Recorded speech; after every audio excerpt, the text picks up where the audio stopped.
I think really huge disappointment. I thought our preparation was brilliant. We coming into the first test really encouraged, really upbeat. We knew that we were evenly matched with Pakistan in terms of ages and games played, but to go away 1-0 and particularly to play like we played in this test match after having Pakistan on the ropes in the first session, it was very disappointing. Yeah. Is it a case of running the events after lunch on the first day through the head a fair few times? Yeah, I didn't sleep very well that first night. I almost had this. We had them 5 for 50. 57. And that night, and it's what Pakistan ended up with 280. I know how hard Test cricket is. When you've got people on the ropes, you have to capitalise, particularly a team like this. And particularly they had Mohammad Abbas who bowled beautifully through that, and we knew Yasir Shah. If they're 550, there was plenty in the wicket. It was spinning early. I thought we bowled really well in the first session, so my instincts told me it was going to be hard to bat on, and it proved to be that way. So yeah, I didn't sleep much day one. You never like letting an opportunity go, that's for sure. Justin, with the batting collapses, what's the plan? Because I mean, Tim was just touching on it there. Graham Hick spoke to us the other week that like it's a bigger problem than just this team. You know, if you look at Shield cricket and the averages that guys are bringing. Yeah. How do you tackle this in the short term and the long term? Yeah, it's a really good, and today's actually a good day to talk about it. If you look on this round of Sheffield Shield cricket, I know a number of the states have also had some big batting collapses as well. So, and I've been in the state system watching for a long time, and I've watched this, and I think what I'm really intrigued about is that you're not allowed to use the word technique anymore, but actually technique. I remember playing.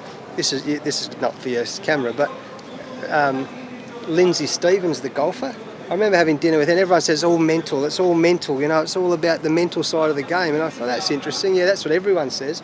But Lindsay Stevens, the golfer, told me at a dinner one night, I'd rather have a guy with a good technique who's a bit softer mentally than a guy who's really mentally tough with a really bad technique. This is in golf. And I said, what do you mean? He goes, well, if you've got a good technique, you'll hit most balls down the middle of the fairway. And over time, you'll develop some confidence, and you can learn concentration, and that's how you get mental toughness. If you've got a bad technique, and you're hitting the ball behind the trees or in the rough, well, it doesn't matter how mentally tough you are. Eventually, you're not going to be able to be hitting it into the hole that often. And I think it's the same with cricket. I mean, I was brought up in Australian cricket where we did a lot of bowling machine work, and we did a lot of talk on technique. And technique to me is about footwork patterns and playing forward when it's full and playing back when it's back. So they're just really basics of the game, particularly in footwork patterns. And you talk about the great Australian players, they moved their feet like boxers, or every one of them, they had footwork patterns.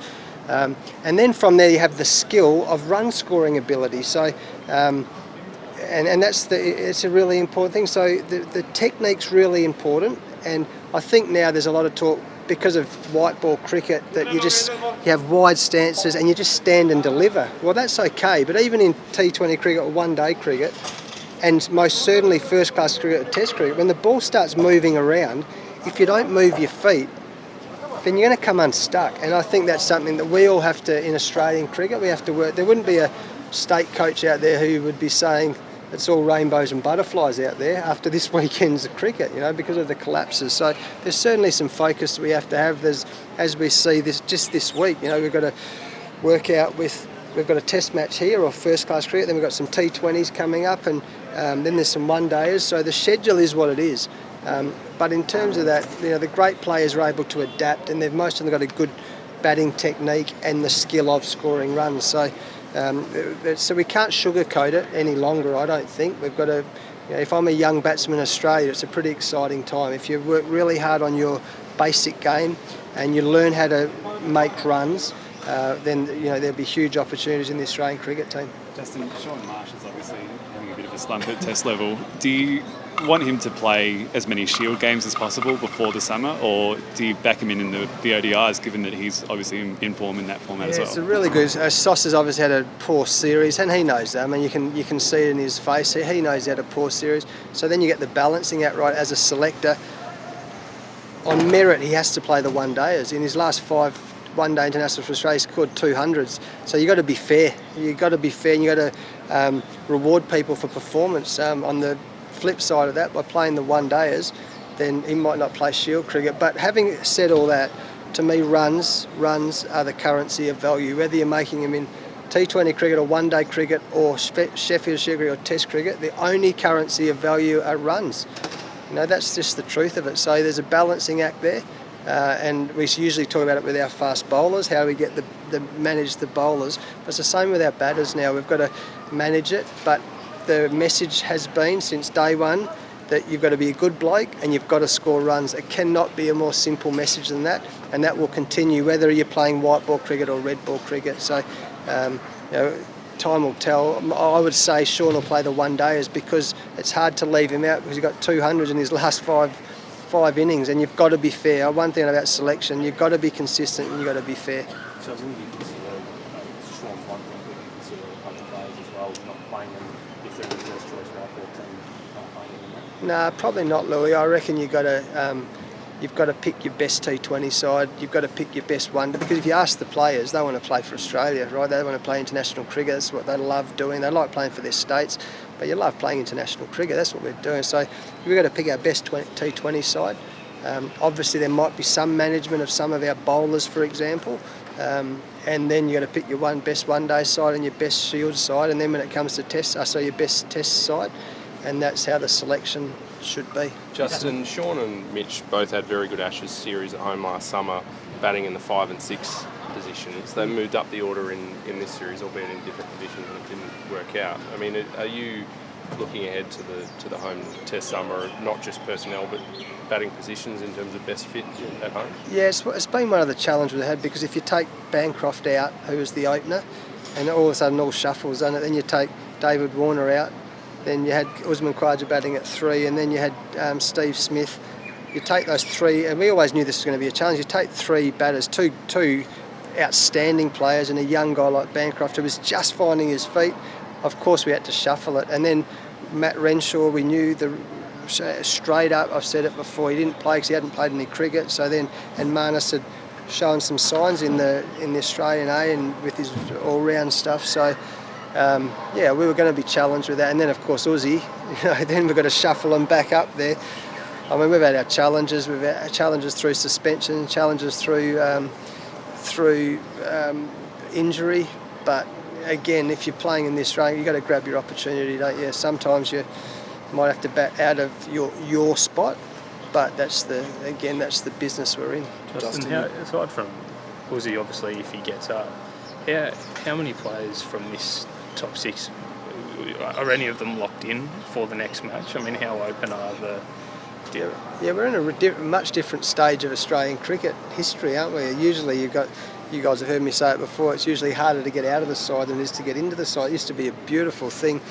Well, it used to be, and if you were the hunter, it used to be a shocking thing when you were playing. If you're the hunted, it was like, well, that's sort of good, but you knew the hunters were coming at you all the time. So there was always pressure. And in this instance, I thought Finchy played pretty well. He did really well, and he'll learn a lot from this series. I was really impressed with Finchy. I thought Marsh played particularly well in this innings. He had a brain fade in the first innings. You'd never seen anything like it. 2 in 2 days, like, mate. I've seen some stuff on the cricket field. I've never seen that ever. Like, literally, and Marnus knows, so I'm not burning it. It was the dumbest thing I've ever seen in my life until I saw what happened yesterday. So I thought Marnus played well in this, and his leg spin was a real revelation for us, wasn't it? I mean, I thought he bowled beautifully. And as a young leg spinner, there's huge upside to that, I think, in all forms. I thought obviously Uzi played really well, and he'll have his knee operated hopefully on sooner rather than later, so hopefully he'll be right for the first Test match. The other guy, Travis Head, I thought Travis Head played well. I mean, he had a brilliant innings in the first Test. He looked. What I like about Travis Head is his development. He's working hard in his game. The way everyone used to say can't play spin, well, he's worked hard on that. I think he played a cut shot today. Usually he plays from, I'm getting a bit technical here, but we're talking batting technique, aren't we? Which I love. I love batting, I tell you. I love batting. That's what's killing me at the moment. But he usually plays his cut shot from leg stump. Today he played a beautiful cut shot where he's out and he covered the off stump. I mean, Sir Donald Bradman would have been happy with it. He got right across, played that late cut for 4. His feet, I like his development. And obviously Sean and Mitch haven't had their best series. So but we also know they're good cricketers. They're good, really good young men, and they're good cricketers. So who have had a tough time. So. Yeah, it's going to be, there's certainly, as I said, there's opportunities for the guys in the team. There's also opportunities for guys who are good blokes and make a lot of runs. Justin, you talked about batting and how much you love it. I mean, given what happened today with sort of similar sort of dismissals, do you feel like you need to get your hands a little bit dirty, or do you think you need to go down that coaching mechanism with this team especially? I must admit, like I say, I'm a batting tragic, always have been, and that's probably the only thing I know. You know, hopefully I'm a good dad. Hopefully I'm a decent bloke, but I like batting. So, yeah, I was up till, after day 2, I was up till about midnight watching batting videos, looking at ways we can get better. As I said, the only way, what I know about Test cricket, I've been through all this before in the sense as an individual player. You come in, it's really hard. And the only way you work it out is by problem solving and working hard. Well, that was my formula as a player, and all the great players, I was an okay player, but the great players I've been lucky to play with, they're just really good problem solvers. They work it out, and they work really hard, and they're brilliant at concentration. So if I can take the lessons I learned from a player into problem solving of making the team better, well, hopefully we'll go okay. We can be patient and go okay. Justin, first innings runs in Test cricket are pretty fundamental, and the average score for the Australian Test team this year since the Ashes is 230, I think, about that. So, you know, how can you kind of, I suppose, make up that gap between that and your sort of your 350 scores where you do win Test matches? Yeah, of course, Daniel. And we knew, we were so well prepared. We knew what we had to do over here. First innings, we had to field well. We had to take our catches. Our first innings runs in the subcontinent are massive, and I think how we remedy that, they're the outcomes, is we've got to get our batting techniques and our batting skill better. It's pretty much as simple. We've got 2 guys on debut who are learning that ropes. Finchy's played 2 games now of Test cricket, which are much different than playing T20 or one-day cricket. It's a very different game, although he adapted well. We just have to keep either finding players who can make hundreds, or keep improving, working hard on our basic games. Call it technique, call it basic games, and our concentration. If you do get those things right, you usually make hundreds, and if players make hundreds, you usually have good partnerships, and if you have good partnerships and hundreds, you usually get good first innings scores. So that's what we've got to keep chipping away at. Keeps us awake at nights, but that's okay. I never used to sleep when I first started playing Test cricket either, so I slept better as time went on. Hopefully that'll be the same in this case. For players making runs, say, in the ODIs, as opposed to Shield cricket, because they don't really get a chance, would you still be looking at those for the Test? Yeah, it's really, because I think one-day cricket now is very different than T20 cricket. And what we're finding, you look at the trend in one-day cricket as well. In England, we didn't bat 50 overs. The art of batting for periods of time, and in one-day cricket, and we've got some coming up against South Africa, the batting, you've got to be able to bat deep.